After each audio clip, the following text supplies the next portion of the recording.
Hello, hello, and hello. Welcome to the CDFM study group. My name is Helen Thomas. Again, this is Helen Thomas from the CDFM study group. I welcome you and you and you to our study group today. All right, so at this point, we have already covered CDFM module 1, 2, and 3. So today I'm going to be reviewing CDFM module 4, competency 4. Now, the module 4 is an optional module that you can take later on after you've earned your certification with 1, 2, and 3. You have an optional part where you could do the acquisition testing. And I would advise you, if you take the test in module this order, module 1, 3, then module 2, I would recommend that you then do module 4. Why? Because a lot of the information that's in module 2 is also in the module 4, just in more details in module 4. So it's going to be more familiar to you as you go into the process. All right, so module 4, competency 1.1 is the DoD support system. So here we go. In all three modules, we talk about the DoD support system. There are three, 1, 2, 3 DoD support system. That's the processes that DoD uses to meet the National Defense Strategy. And the National Defense Strategy does what? It meets the Big Op order, which is the National Security Strategy. And so the three DoD support system, and learn them in this order, is JACES, Joint Capabilities Integration and Development System, PPBE, Plan, Program, Budget, and Execute, and the Defense Acquisition System, the DAS. And we're going to talk about, so module 4 is basically focusing on the DAS, the Defense Acquisition System, and everything that happens in that process. So what does JSIDS do? Let's recap some of the knowledge that we have from the past. So once the Big Op order comes out, the National Security Strategy, then DoD will develop the National Defense Strategy. And part of that is to get input from all the subject matter experts, such as the chairman of the Joint Chief of Staff will publish or complete the National Military Strategy, the Joint Programming Guidance, the Planning Guidance, the Homeland Security folks. So everybody give their input to the SecDef, and then the SecDef gives us policy guidance.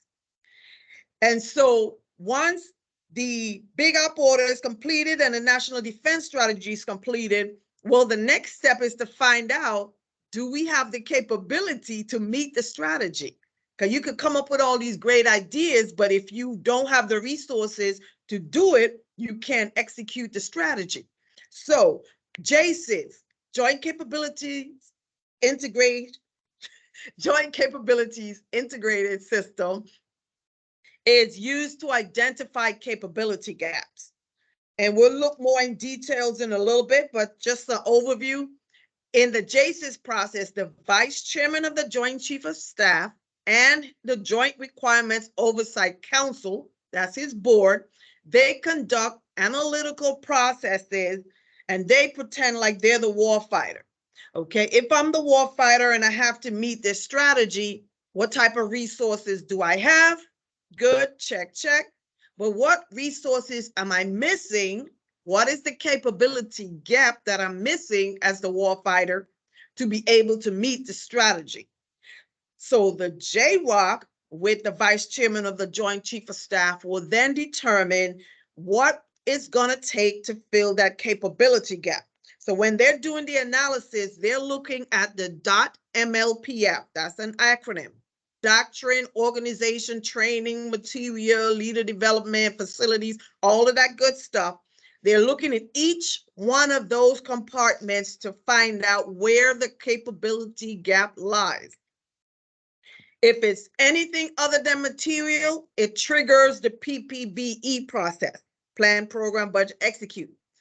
However, if it requires a major weapon system, a major aircraft, or something like that, then that is going to trigger the defense acquisition system. So once the JROC is completed and the vice chairman says, okay, this is the capability gap, these are our recommended solution. They publish it in an initial capabilities document. Then once they're done with the ICD, the chairman of the Joint Chiefs of Staff from all the services now look at the ICD to see if it makes sense from the Army, from the Navy, from the Air Force, Marines. Everybody gets a little input in the ICD to see, does it make sense to move into the acquisition system to figure out if this will actually fix the capability gap that we need. And so back on page, so I'm using the 2011 study guide as of today's date. So I check with ASMC, that's what they're still using. So what you're gonna find with since this is 2011, some of the terms are going to be different than when you took your module 1, 2, and 3 recently. For instance, you might learn program budget decision, program decision memorandum, whereas in this older study guide, it used to be called resource management decision. But you're gonna be testing out of this book, so you have to learn what's in the book, not what you learn. So it's kind of like training your mind to restart. All right, so let's begin on page 4.1.2, you see the diagrams again of the DoD decision support systems. JSIDS, Vice Chairman of the Joint Chief of Staff, provides the oversight. PPBE, planning is USD for policy, programming is DK, budget is the USD comptroller. So the Deputy SecDef, Deputy Secretary of Defense, has oversight of the PPBE. And then on the defense acquisition side, if it's a material solution, it triggers the acquisition side, the USD ANS. And oh, by the way, in the 2011 Module 4, the title is different. It's not USD ANS, so you need to know both. Is USD ATNL. So let me make myself a note to reiterate. USD ATNL. In the older study guides, the title of the senior acquisition person at the DoD level was the Undersecretary of Defense for Acquisition, Technology, and Logistics. In the most recent updates in the study guides for Module 1, 2, and 3, the title is USD for Acquisition and Sustainment. Those are the same individual. They just had a different title from the 2011 study guide to the more recent ones. But again, for this exam for Module 4, you're using the 2011 study guide. So the terms are going to be a little different. All right, so what you need to know on page 414 about the PPBE process is basically this process consistently overlaps. You're not just doing planning all in 1 year, budgeting, execution, programming all in 1 year. No, they have a series of years. So what you need to know, let's look at the diagram on that page 414, resource allocation process overlap. For instance, if I tell you the current year's FY11, it's January, what's happening in that year, you should be able to look at this diagram, find CY11, that's current year 11, January, and if you go all the way down, you see FY11 is being executed, FY12 is they're in the process of the programming and budget for FY12. And that's it in January. So you might see this again in the future if you take this exam and you see a diagram and they're going to tell you where you are on the diagram and ask you what's happening in that year. That's the gist of it. So yes, I did take the 2-day course with ASMC, back in when COVID 2020. And so a lot of these notes that I've developed was after I took that class, then after I took my exam. So at the end, once I get to the end of module 4 and we do some reviews, those particular points that I go over is based off of all of those resources. All right, what else we have in here? So planning, we know is to take the strategy and now we need to put it in an actual plan of execution. That's all you really need to know for there. USD for policy. Programming phase of P, the Director of Cost Assessment and Program Evaluation is in charge of the programming phase of P. He provides the defense planning guidance. And the USD comptroller, who's in charge of budgeting, provides the programming. So you can have defense planning guidance and programming guidance, the programming guidance and the budget guidance coming out at the same time. All right. What's the final document in the planning phase of P? It is the defense planning guidance. The final document based on this at the end of the programming phase, based on the 2011, is the RMD, Resource Management Decision. Today it's called Program Decision Memorandum. But so it's kind of hard switching your brain back. All right, budgeting, USD comptroller. That's how we translate the programs into resources, into appropriation, so we can request funding from Congress. So we need to put it in the right appropriation structure. RMD proposes the financial adjustment. So the final document in the 2011 is also called a resource management decision. So once you get the book, you see what I'm talking about. If it's still the 2011, I checked yesterday and it looks like it's still.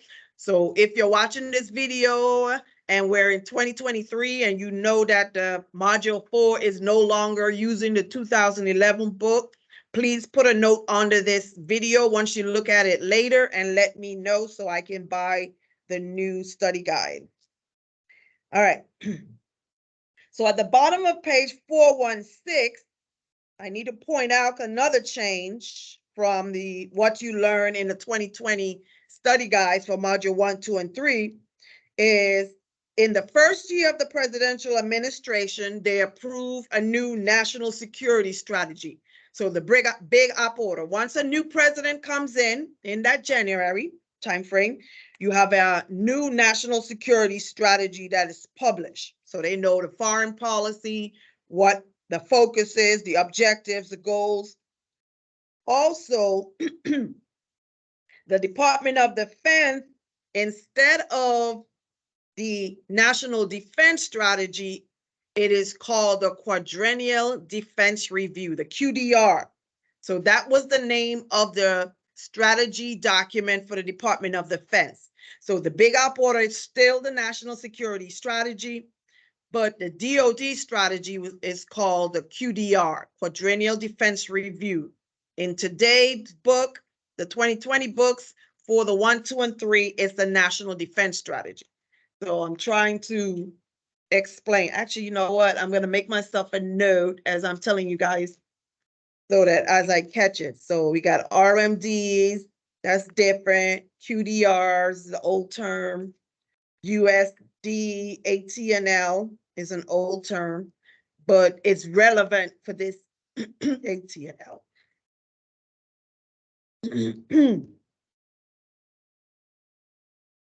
All right, so we got QDR, Quadrennial Defense Review. All right, so if you look on page 417, a lot of the stuff I recapped from the other modules is listed here, because if you go under JSIDS on page 417, it's talking about the .MLPF that I mentioned earlier. Doctrine, organization, training, material, leadership and education, personnel, and facilities. So they look at each one of those buckets of topics and see where the capability gap lies. And implements a capabilities-based approach in the, let me see if I find the ICD, mention integrated defense. So JSIS is supported by robust analytical processes to identify capability gap. That is the purpose of JSIS. PPBE is how to resource, and defense acquisition system is how to develop the item.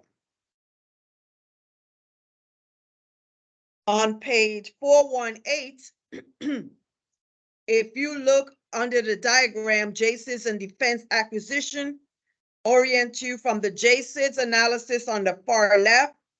You see the JROC is the triangle with the JROC, and above it is that ICD document that they produce. And know that the ICD document must be approved by the Joint Chiefs of Staff. So it's not they're doing it on their own. They also have military representative from each of the services. So top down. All right, so we'll get more into the diagram because that's what's going to come to you later in the whole study guide. They're going to break down the phases and the milestone, and then you're going to know exactly what's happening at each entity. Interoperability. On page 419, they go into more detail with the defense acquisition system.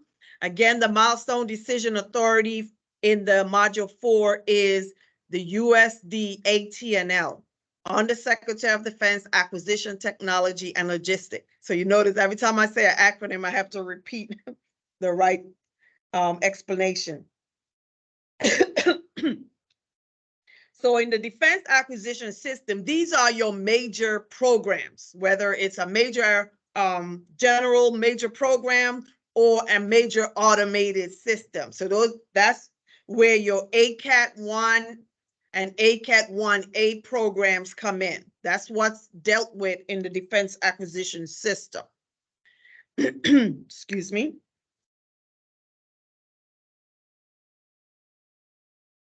So you have your ACAT-1 Delta is your DoD level. ACAT-1C is your component level for your major acquisition program. Then you also have your automated programs, your ACAT-1A programs are your automated. So the A behind it tells you it's an automated major program.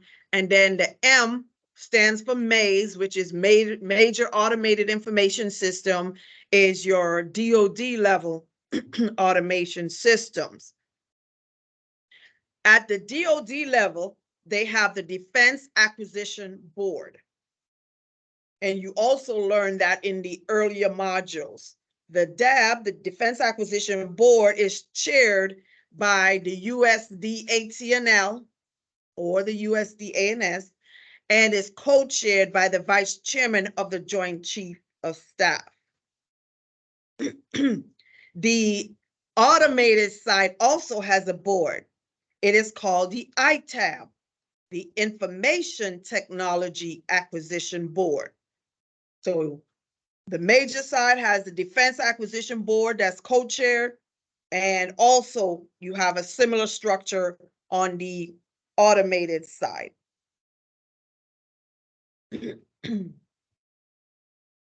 So summarize on page 4111, just a recap. I always like to read the summaries, so make sure after you go through the material, you go over the summaries. Don't assume that you already know everything about that section because we covered it in module 1, 2, and 3. Excuse me. So we've covered it. Yep, check. All right, 4112. That diagram again goes over the acquisition categories. You got ACAT-1, which is an MDAP, Major Department Program, Major Department Program, and ACAT-1 Delta is USD ATNL, ACAT-1C. So this is repetitive, but in case you want to see it in writing, that's on page 12. You also see the ACAT-1A, that's your Major Automated Information System. not your major defense acquisition programs and major automated information systems.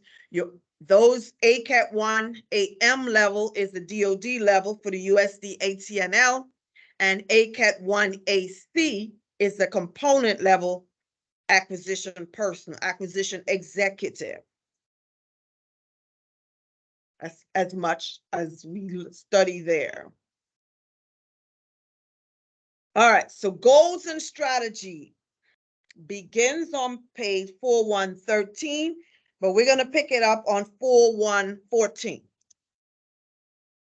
So I actually want to, let me see if we have that chart, that milestone chart in the beginning.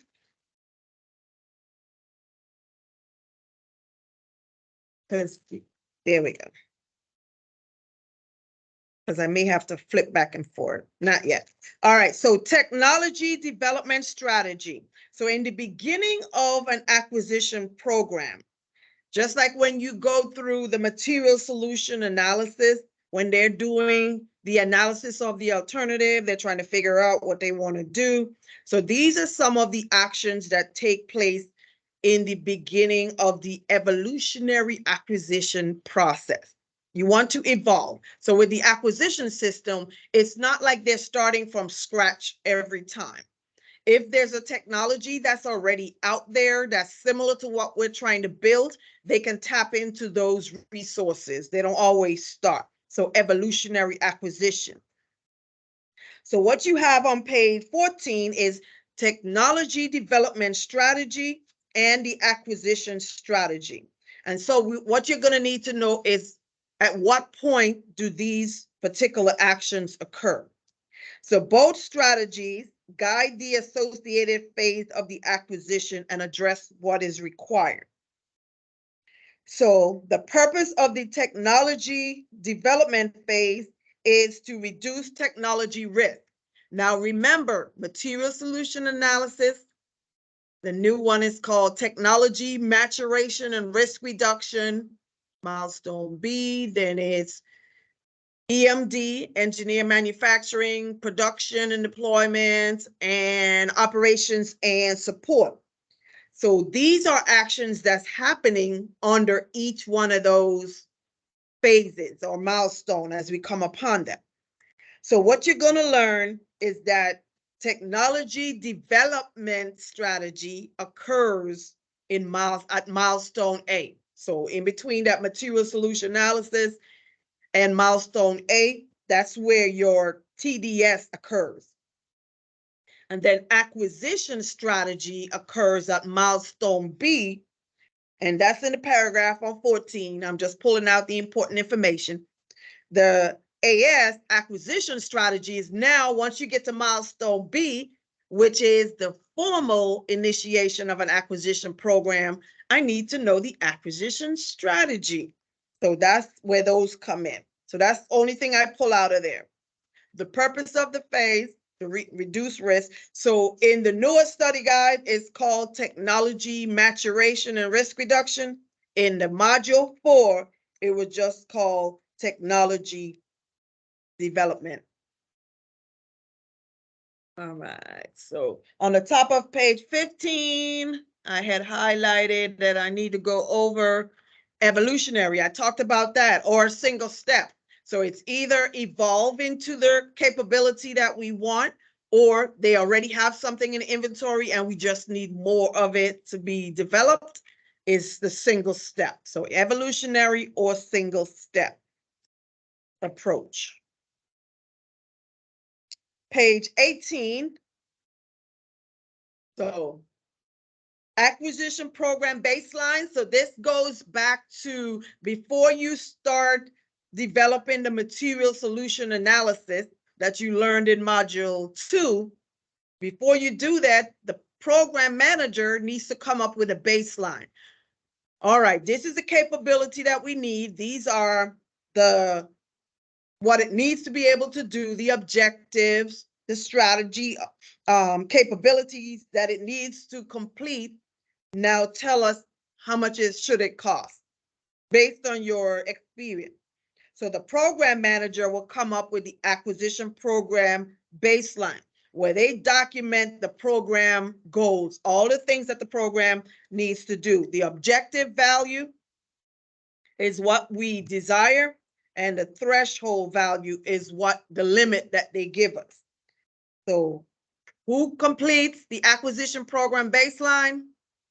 The program manager. But who approves it? Who approves the baseline? The milestone decision authority is the final, and I think it says it at the very last sentence on page 18. The MDA is the final approval of the baseline of the starting cost of everything, what needs to be done. Page 19, per U.S. Code 2435, it says Department of Defense cannot obligate funds for any program after the program enters system development and demonstration without a milestone decision authority approval. So that's why at each checkpoint, you have an approver, the milestone decision approver, whether it's DoD level or component level, based on 10 U.S. Code 2435. That's on page 4119 at the top paragraph. Must have MDA approval. So the MDA, milestone decision authority, or the senior acquisition executive, is the individual that will approve the baseline cost, schedule, performance. Cost, schedule, performance. When it comes to acquisition, remember those three words, because you're always measuring those three things. Page 4120. So in the acquisition program, what they're also looking for is cost as an independent variable, as we learned in module 2, that it's best to find where you can cut costs early on in the acquisition process. So it's called trade-offs, trading space versus trade space. So in that paragraph on 20, or that little blurb, maximizing program manager flexibility to make cost/performance trade-off is essential to achieving the cost objective.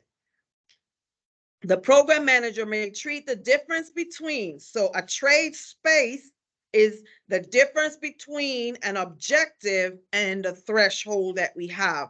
That is your trade. That's the room you have, your wiggle room, if you ever heard that term, right?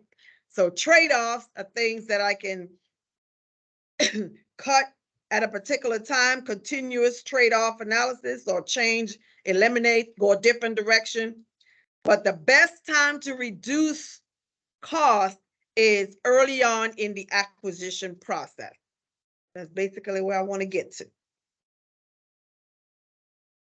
So what did we learn? Summarize in the bottom of 22. We learned that the technology, and when you get to the technology development strategy, it is done at milestone A, because you got material solution analysis, milestone A. At milestone A, they're doing the technology development strategy before you get to technology development. And then in milestone B, before you go to a formal acquisition program, you need to do the acquisition strategy. So always think, before I enter a particular action, I need to have some type of process map to tell me how to get there. All right, let's see. States that all acquisition programs are implemented must establish goals, thresholds, and objectives for the minimum number of costs, schedule, and performance. On the bottom of page 20, that second to last paragraph is talking about the acquisition program baseline again, and it should be the minimum cost, schedule, and performance. All of the costs of how much it's going to cost me to develop that capability, schedule, the timeline of how it's going to take, and the quality is your performance. The quality of the work that's being done, or whatever is being developed. What type of quality of performance of that contractor are we going to do? All right, so these three documents ensure the DoD acquisition personnel are considering all aspects so that you can reduce the risk, cost, schedule, and performance risk. All right, so that is the end of CDFM Module 4, Competency 1. Let me see. Yep. And so I'll pick up with the other competencies at a later date. This was enough recap from Module 1, 2, and 3. And I want to leave it at this for this particular video. And then we'll pick up again next week or at a later date. All right, so this is Helen Thomas and the CDFM study group. Please be sure to subscribe to our YouTube page if you haven't already done so. It really helps YouTube to promote our YouTube channel more so that people can find the videos as they put in or Google CDFM study group or CDFM help or study material. So I thank you all for your support. For those of you who are regular supporters of the CDFM study group, be sure to share, click like, click share, or comment, leave comments so that the more activity on this channel will make sure that we stay around for a long time, because I do get a lot of feedback that is helpful for a lot of people. Once you've gone to the ASMC, the 5-day course, or you've taken the app, you've taken the exams via that ASMC CDFM app where you could pay your $60 for 3 months worth of supplies and then take the exam. So at any time, feel free to leave me a comment. I'll get back with you, maybe not the same day because I'm a one-woman show and I do have a regular job that I do. All right, enough babbling for today. This is Helen Thomas and the CDFM study group. I'll see you guys again next time.